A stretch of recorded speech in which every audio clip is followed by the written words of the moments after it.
Olá, eu sou a Laila Mello, estou em um programa especial do Educação. Nós falamos diretamente de São Paulo, na maior feira de educação e tecnologia da América Latina, a Bet Educar. E a gente está aqui para trazer para você os principais temas da educação brasileira. Então fique com a gente para mais um episódio.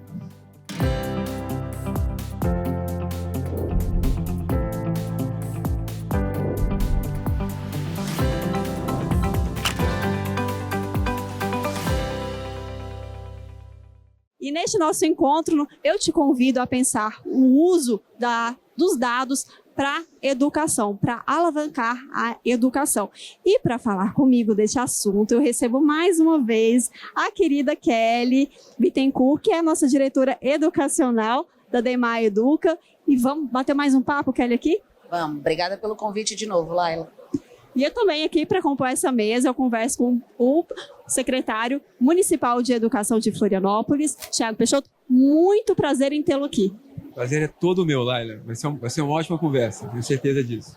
Para começar a nossa conversa, secretário, eu gostaria de entender como que a gente pode utilizar os dados para a educação.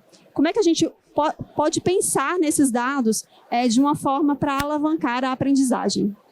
Só dando um passo atrás, existe algo que é novo, que é o uso de dados e de evidências para a construção de políticas públicas de uma forma geral.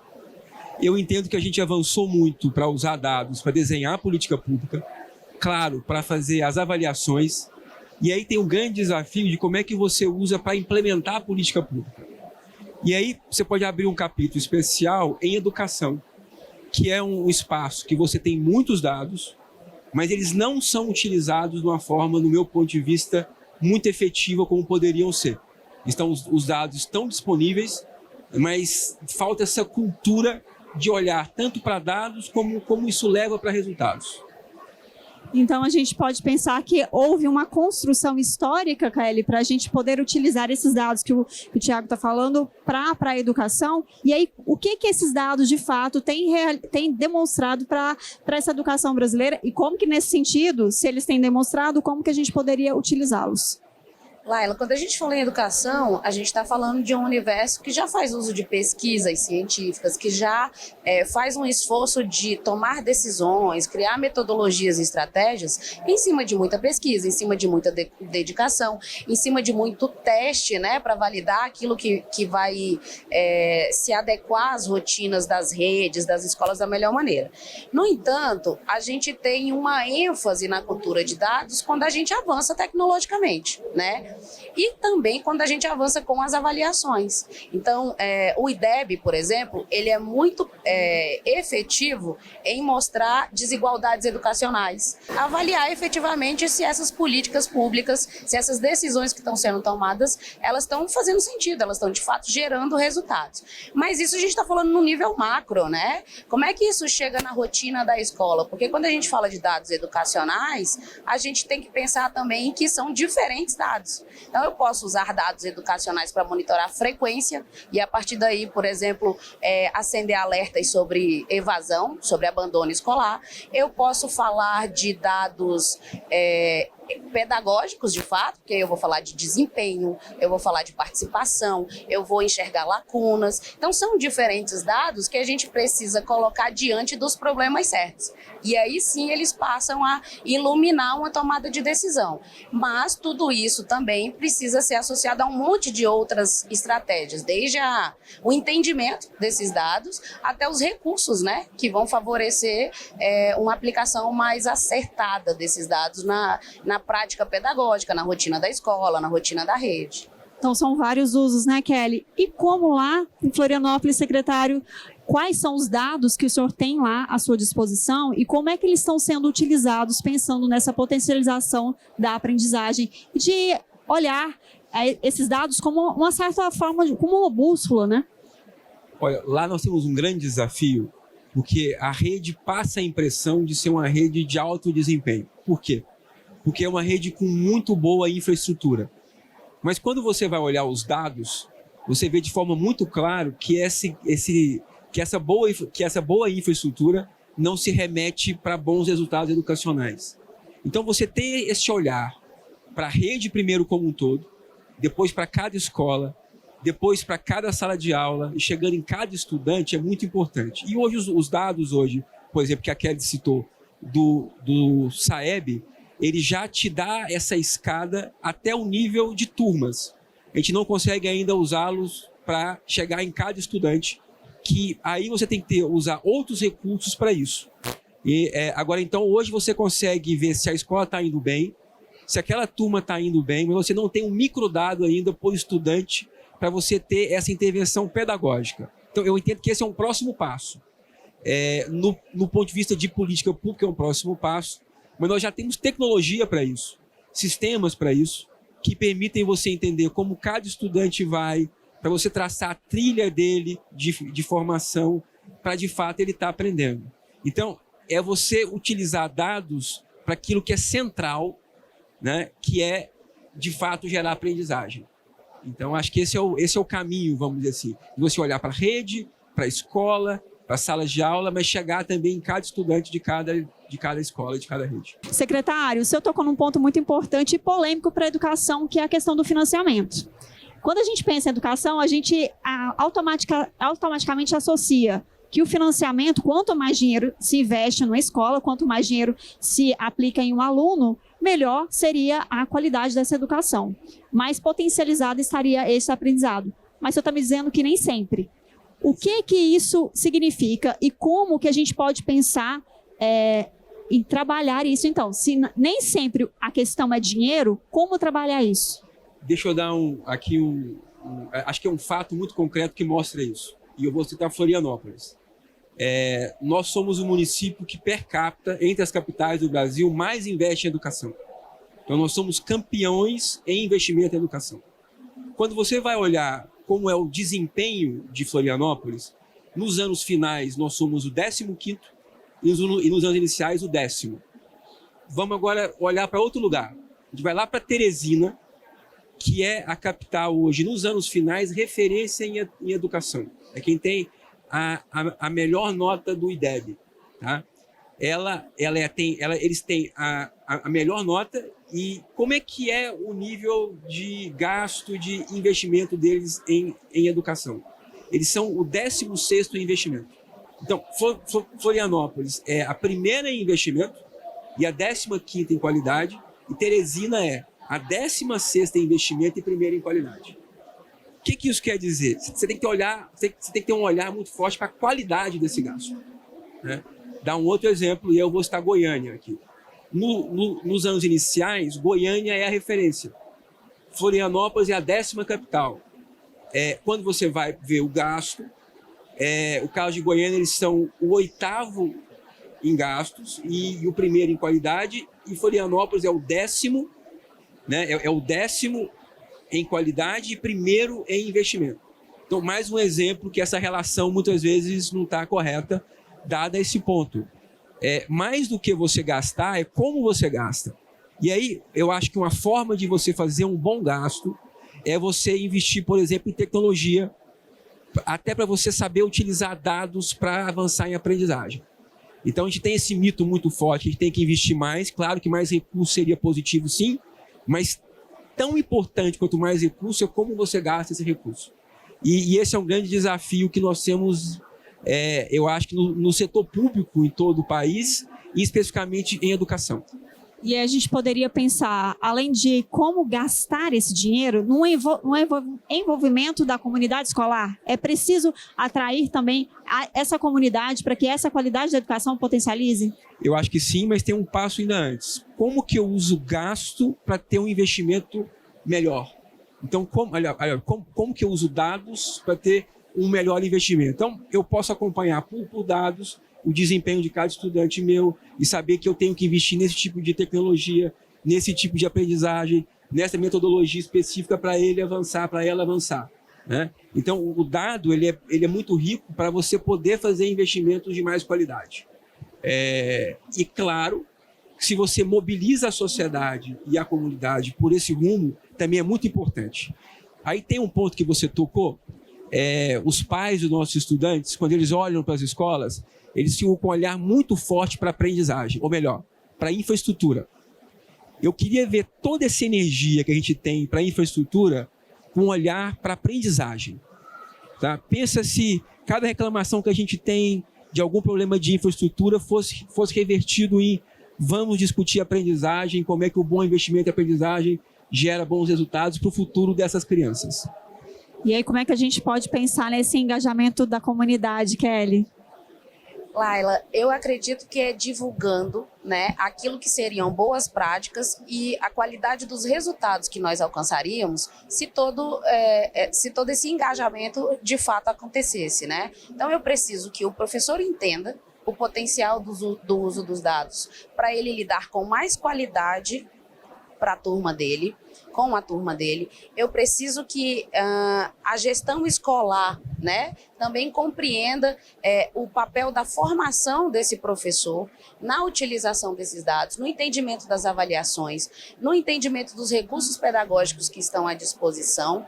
E todas as vezes que a gente fala de dados de uma maneira mais próxima da realidade da escola, a gente precisa associar esses dados a, primeiro, uma avaliação diagnóstica, que traga fotografias recentes e bastante claras sobre a qualidade dessa aprendizagem, sobre o percurso, a trajetória de cada aluno. A gente precisa associar ferramentas pedagógicas e tecnológicas que vão permitir que a gente associe materiais de qualidade às necessidades que a gente mapeou, e a gente precisa associar esses dados a relatórios fáceis de serem compreendidos por esses usuários, professor, gestor, inclusive pais, né? Quando o Thiago fala desse engajamento em busca da qualidade da aprendizagem, muitas vezes esses pais não têm noção desse cenário, dessa fotografia. E eles são também parte de um cenário já há muito tempo no Brasil, né? De problemas estruturais em língua portuguesa, em matemática. Isso se evidencia no nível de endividamento da população. Então, quando a gente vê que a gente tem tantas deficiências, esses pais também têm dificuldade de perceber esses problemas. A infraestrutura é algo mais visível, né, Thiago? A infraestrutura Mais palpável. Mais palpável. Então, a gente precisa associar a avaliações, a ferramentas tecnológicas e a qualidade de monitoramento. Tudo isso com uma boa formação, porque aí eu tenho pessoas que compreendem o papel daquelas ferramentas e vão saber colocar isso na prática pedagógica. Então não adianta só investir, precisa monitorar, secretário? Sem dúvida. E acho que uma coisa importante, tem que criar essa cultura de uso dessas evidências e desses dados. Tem um fato que me chama muito a atenção, quando você olha para o IDEB, que é o principal indicador de qualidade de educação do nosso país hoje. O IDEB tem quase 20 anos. E se você for conversar em muitas escolas, as escolas não sabem o que é o IDEB e não usam isso como uma ferramenta pedagógica ou que visa a aprendizagem. Então, criar essa cultura, investir em formação para os gestores escolares, para os professores, para que eles possam entender o potencial desses dados para o trabalho deles, é fundamental. Tem 20 anos que a gente tem esse dado disponível. Quase 20 anos. E mesmo assim, parece ser uma grande novidade. Explica para quem está em casa, e aqui na nossa plateia também, a gente está com plateia hoje, o que é o IDEB? Como é que ele é medido? Dois componentes. Tá? O primeiro deles é, de fato, a proficiência, que é a aprendizagem. No caso do IDEB, em língua portuguesa, em matemática e ciências, de uma forma ainda não geral ainda. O outro é reprovação e evasão escolar. Produto disso é o IDEB. Então, são componentes simples, né? Altamente fáceis de você medir, fácil de você explicar, e mesmo assim, essa cultura não está criada, e isso já existe há quase 20 anos. Então, você ter essa formação para que os professores, os gestores escolares passem a usar isso como uma ferramenta de trabalho, é um passo fundamental. Porque senão, nós vamos ficar criando um monte de dados, microdados, microdados, mas que não vão ter utilidade para você, de fato, atingir a aprendizagem que nós queremos. E aí, então, você está me dizendo que pode existir uma cultura de resistência dentro do ambiente escolar por parte dos gestores e professores? Olha, mais do que de resistência, é o medo do desconhecido, talvez. Né? Quando o professor se formou, ele, lá na faculdade dele, esse não era um tema que foi debatido com ele. Então ele tem muita dificuldade quando ele chega na escola e esse passa a ser algo forte. Então eu acho que mais do que uma resistência, a Kelly falou um pouquinho antes disso aqui, é o medo do desconhecido. Quando você explica, quando você mostra que é simples, e mais do que isso, quando você mostra como isso é útil, como a vida dele vai ser mais fácil, tá? no trabalho dele, ele abraça isso com muita força, porque é uma ferramenta muito potente. Então, o senhor está me dizendo que há uma necessidade, por exemplo, né, Kelly, de formação continuada? Sem dúvida. Acho que de uma forma geral, mas nesse ponto específico. Como a gente pode usar essa quantidade de dados que a gente tem disponível hoje para, de fato, ter uma aprendizagem melhor? E aí, dentro da Demai Educa, nós temos conteúdos pensados com o uso de dados. Eu queria que você explicasse, Kelly, como é que isso tem sido feito e o exemplo mesmo da gente enxergar isso na prática. Qual que é o palpável nesse sentido? Bom, dentro da Demai Educa, a gente costuma dizer que todas as nossas soluções são orientadas por dados, justamente porque a gente quer dar a segurança da evidência pedagógica para que esse gestor e esse professor consigam ter clareza e segurança para seguir adiante, né? Então, um dos nossos produtos que está voltado para a recomposição de aprendizagens, e aí eu volto um pouquinho na fala do Thiago. Quando a gente fala do IDEB, a gente está falando, por exemplo, de um dado bastante alarmante, que é, desde que nós voltamos da pandemia, né, nós não conseguimos recuperar, né, aqueles dados aquele resultado que a gente tinha alcançado em 2019. Então, olhar para o IDEB, olhar para o resultado das avaliações, olhar para esses indicadores é importantíssimo para que a gente consiga estabelecer políticas, ações realmente efetivas. Quando a gente fala do desafio crescer dentro da nossa experiência, o que a gente percebe é justamente aquele casamento que eu te falei, Laila. É uma ferramenta que parte da avaliação diagnóstica, porque a gente precisa partir de um lugar que não seja a intuição, que não seja o achismo. E aí, a partir dessa avaliação, a gente cria recursos pedagógicos, materiais pedagógicos direcionados para aquela realidade. Então, eu não pego um livro didático de 300 páginas e coloco na mão do professor. Eu coloco na mão do professor recursos que estão alinhadinhos com a necessidade dos alunos dele. E, além disso, por meio desse desafio, eu forneço relatórios claros, que ele chega na dimensão do aluno, né? Então, ele tem o cenário da turma, ele tem o cenário da escola, mas ele sabe que o João aprende diferente da Fernanda. E que, até porque eles aprendem diferente, com o apoio dos recursos tecnológicos, ele pode pensar, o João aprende melhor com o uso de uma videoaula imersiva. A Fernanda aprende melhor com um áudio, com a junção do recurso do livro didático com a videoaula que eu trago e com um áudio. Ele tem ali materiais flexíveis para ele combinar. Isso é muito potente, porque aí as diferentes realidades de uma sala de aula passam a pesar menos na rotina desse professor. E aí, pensando nisso, nessas propostas, e a gente falou muito sobre quais são as possibilidades de uso. Secretário, eu gostaria de entender quais são os seus desafios hoje, lá em Florianópolis. O que o senhor olha e fala, olha, eu preciso resolver isso para alavancar essa aprendizagem, para olhar para esse aluno. E isso já deu uma dica, a questão da personalização, né? Hoje não se consegue observar esse olhar específico para cada aluno. Eu acho que tem um ponto que é um grande desafio nosso, é como que a rede municipal de uma capital que mais investe em educação se torna não só uma referência em investimento, em gasto, mas em qualidade educacional. Só para dar um dado bem concreto aqui para vocês do IDEB, né? Do SAEB, que é mais focado ainda. No último IDEB de 23, quando você pega o SAEB ali de matemática, os alunos nossos do 9º ano, 85% deles ficaram 9 anos ali no fundamental, eles terminaram o fundamental, 85% deles não têm o conhecimento básico de matemática. Falar um pouquinho mais sobre isso. Eles não sabem resolver um problema de soma ou subtração em matemática. Ficaram 9 anos no ensino fundamental. Se você não tem acesso a esse dado, você não tem como enfrentar esse problema.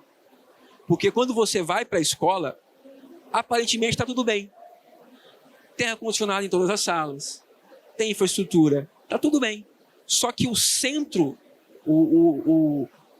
acho que a grande causa ou o grande motivo que nós temos, que é a aprendizagem, não está sendo atingido de fato. Então, acho que uma primeira coisa é entender que o foco da escola tem que ser a aprendizagem.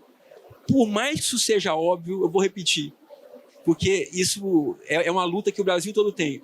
O centro da escola tem que ser a aprendizagem. Tudo que existe em volta disso é para garantir a aprendizagem. Segundo ponto, como que você dá condições, prepara os nossos professores, que são as figuras-chave nesse processo, para virar essa chave de aprendizagem. Então, como você utiliza dados, como você utiliza novas tecnologias, ferramentas, metodologias, para contribuir com o professor nesse processo. A outra coisa importante também, a gestão escolar. E lá em Florianópolis, ele tem todos esses desafios, que é como que a gente entrega uma aprendizagem de grande qualidade, entendendo que nós temos professores que são bons, mas que têm que ter um olhar mais forte para essa questão dos dados e das evidências, para isso facilitar o trabalho deles, e a mesma coisa com os diretores das escolas. Então, esse é o tamanho do nosso desafio, a parte dele. Já que você está falando... A briga é boa, não é? A briga é muito boa. Já que você está falando desses desafios, eu gostaria que você deixasse um recado para o profissional da educação, pensando nesse uso consciente dos dados. Eu acho que o ponto central é isso. Como o uso de dados, como isso pode facilitar o trabalho dele e promover um grande avanço para os nossos estudantes. Quando você consegue entender no detalhe, como a Kelly disse, que esse estudante aprende de uma forma, que esse outro aprende de outra, que se você usar essa ferramenta com esse vai ser mais viável, com esse um pouco menos. Quando você tem esse cardápio e você usa dados para isso, você tem condições de fazer um trabalho muito mais efetivo, que vai gerar uma gratificação muito maior para esse professor, porque ele está lá para fazer essa entrega de aprendizagem que nós estamos falando aqui. Então, quando ele passa a entender que os dados são bons aliados para eles, são grandes aliados e não inimigos, eu acho que já é um grande passo. Kelly, seu recado para o profissional da educação. Olha, eu acho que o ambiente escolar é um ambiente muito rico em colaboração. Então, buscar entender o que o outro professor está fazendo, buscar entender as propostas que a gestão escolar traz, mas eu acho que, sobretudo, encarar aquilo que as tecnologias têm trazido para o universo da educação. Os nossos estudantes estão completamente imersos nesses processos, mas a gente também é responsável pela qualidade desse uso das tecnologias pelos estudantes. Então, se a gente seguir resistindo, né, seguir não aprendendo, a gente não vai conseguir colaborar, ajudar os estudantes, que é a nossa missão. Então, eu acho que é preciso buscar conhecimento, é preciso cobrar da gestão estratégias e ferramentas que facilitem esse dia a dia, porque professor cansado, professor sobrecarregado não produz, não entrega aquilo que a gente espera dele, mas eu acho que ele precisa buscar esse conhecimento, principalmente para ajudar esse ser em formação, essa criança, esse adolescente, a se relacionar melhor com todos esses recursos que estão aí e a compreender também a importância de aprender, né? Tem um futuro tão desafiador pela frente que, se a gente não cria estudantes desejosos por aprender, muito provavelmente a gente vai ter dificuldades ainda maiores com capacitação, com postos de trabalhos vazios, porque não tem as pessoas que deem conta deles. Então, eu não quero sobrecarregar o professor, mas eu acho que a gente tem um papel de inspirar e direcionar, que diz respeito à nossa autoridade de profissional e de adulto, né? Então, eu deixo esse recado, assim, vamos aprender, vamos dominar aquilo que a gente não conhece. Kelly, obrigada pela presença. Mais uma vez, um prazer dividir esse momento com você. Foi um prazer, obrigada, Laila. Obrigada, secretário. Eu conversei aqui com a Kelly Bittencourt, que é a diretora educacional da Demar Educa, e também com o secretário de Educação de Florianópolis, o Thiago Peixoto. A gente falou sobre o uso de dados para a educação. Prazer recebê-los aqui. Espero que a gente se encontre mais vezes. A gente continua com a cobertura da Beth Educar nesse programa especial do Educação direto de São Paulo. E você pode acompanhar os nossos conteúdos pelo @sistemasagres_, pelo YouTube, @sistemasagres, e também pelos perfis das redes sociais do ecossistema Demar, @Fundação Sagres, @demar.educa e @renapsbr. Foi um prazer tê-los aqui. Plateia, muito obrigada. A gente se vê por aí. Até mais.